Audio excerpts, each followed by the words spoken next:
అసలు ఒక్క రోజులో వెంకటాచలంలో పొందేటటువంటి అత్యద్భుతమైనటువంటి విషయములు 3 అని వ్యాసవాక్కు. అందులో మొదటిది స్వామి పుష్కరిణీ స్నానం, శ్రీనివాసస్య దర్శనం. స్వామి పుష్కరిణీ స్నానం చెయ్యడం, వెంకటేశ్వర స్వామి దర్శనం చెయ్యడం. నేను ఎక్కడో ఏదో తీసుకున్నానండి ఒక చిన్న నివాస గృహం, అందులో స్నానం చేసి దర్శనానికి వెళ్ళిపోతున్నాను అంటే భగవంతుని యొక్క పరిపూర్ణానుగ్రహాన్ని పొందడానికి అవసరమైనటువంటి 3టిలో ఒకదాన్ని విడిచిపెట్టేసుకున్నట్టే. కాబట్టి ఒక రోజులో ఈ 3 జరిగేటట్టుగా చక్కగా ప్రణాళిక నిర్మాణం చేసుకోవాలి యాత్రకు వెళ్ళినప్పుడు.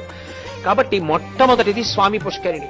అందుకే స్వామి పుష్కరిణి గురించే చెప్తూ ఒక మాట అంటారు, స్వామి పుష్కరిణీ స్నానం సద్గురోః పాదసేవనం ఏకాదశి వ్రతం చాపి త్రయం అత్యంత దుర్లభం. స్వామి పుష్కరిణీ స్నానం దొరకమంటే దొరికేది కాదు. ఎందుకో తెలుసా? కొన్ని లక్షల మంది పర్వతం మీదకి వెళ్ళొచ్చు, కొన్ని 10,000 మందే పుష్కరిణిలో స్నానం చేస్తూ ఉంటారు. ఏమండి మరి ఇంత గొప్పది కదా పుష్కరిణి, ఎక్కడ చూసినా అలా సూచన చేశారే పుష్కరిణి స్నానం చెయ్యండి అని, ఆఖరికి ప్రసాదం కవరి వెనకాతల కూడా ముద్రణ చేశారే, మరి ఎందుకండి స్వామి పుష్కరిణిలో అంతమంది స్నానం చేయరు, అన్ని లక్షల మంది ఎందుకు వెళ్ళరు స్నానానికంటే ఒక్కటే కారణం, అంత గొప్ప ఫలితాన్ని వీడికి కట్టబెట్టేయచ్చా అన్నది చూస్తాడు పరమేశ్వరుడు.